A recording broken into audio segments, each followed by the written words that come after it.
Comment trouver plus de grâce pour persévérer?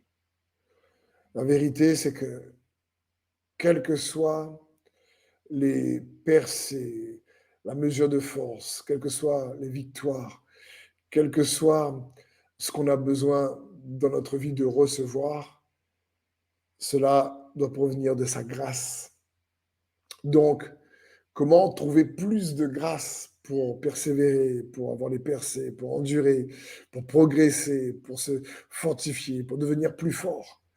La Bible dit dans Colossiens 1:11, fortifié à tout égard par sa puissance glorieuse, en sorte que vous soyez toujours avec joie, persévérants et patients. Donc c'est sa puissance glorieuse qui nous permet avec joie d'être toujours persévérants et patients.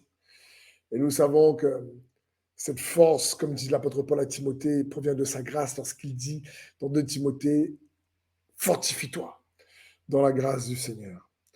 Et voici juste 4 points pour nous aider à trouver cette grâce qui va nous fortifier, qui va nous aider à persévérer, qui va nous rendre plus forts. Premièrement, n'oublie pas ceci. Dieu peut utiliser n'importe quelle situation pour sa gloire. Dieu peut utiliser n'importe quelle situation pour sa gloire. Il y a des choses dans la vie qui nous arrivent et qui ne sont pas le plan de Dieu.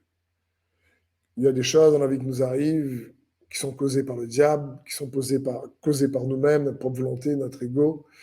Il y a des situations catastrophiques, il y a des saisons compliquées, il y a des choses mauvaises qui nous arrivent, mais il nous faut comprendre que Dieu est capable d'utiliser ces choses mauvaises pour sa gloire.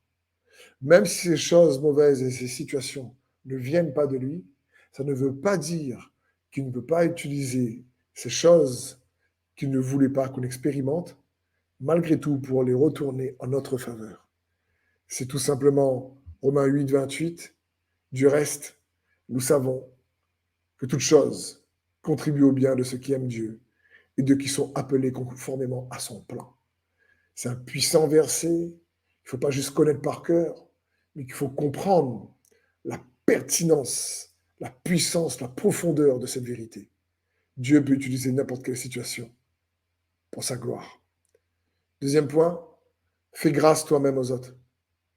Si tu veux grandir dans la grâce, donner vous sera donné.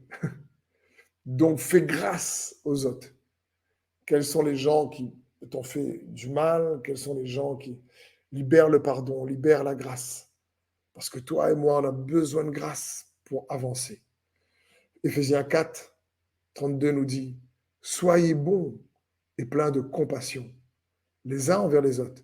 Pardonnez-vous réciproquement, comme, comme Dieu vous a pardonné.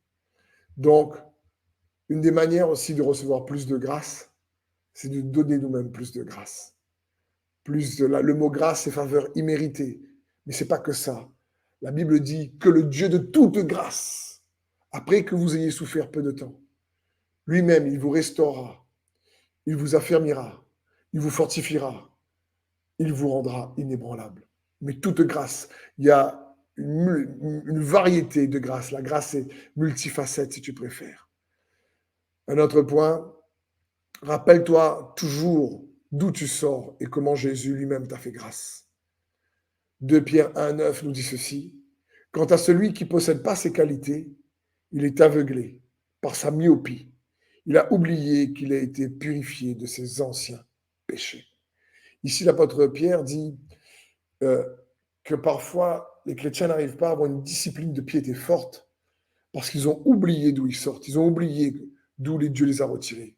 Ils croient qu'ils sont devenus peut-être la meilleure version d'eux-mêmes par leurs propres efforts. Ils oublient que d'abord, c'est la grâce de Dieu qui les a retirés d'où ils sortent et c'est la grâce de Dieu qui les transforme. Donc, rappelle-toi d'où tu sors et comment Dieu t'a fait grâce. Et sans sa grâce aujourd'hui, waouh, qu'est-ce que tu serais, qu'est-ce que je serais devenu? Dernier point, cherche à déclencher la puissance de l'humilité. Cherche à libérer la puissance de l'humilité. Jacques 4:6. Cependant, la grâce qu'il accorde est plus grande encore. C'est pourquoi l'Écriture dit Dieu se pose aux orgueilleux, mais il fait grâce aux humbles. Il y a une mesure de grâce que seule l'humilité peut te donner.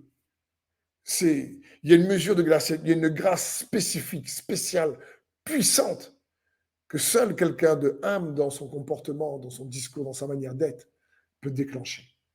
Donc je t'encourage à comprendre ces choses. Comment trouver plus de grâce pour persévérer? Tout simplement, Dieu peut utiliser n'importe quelle situation pour sa gloire, sa gloire. Fais grâce aux autres, toi-même d'abord. Rappelle-toi d'où tu sors et comment Jésus t'a fait grâce.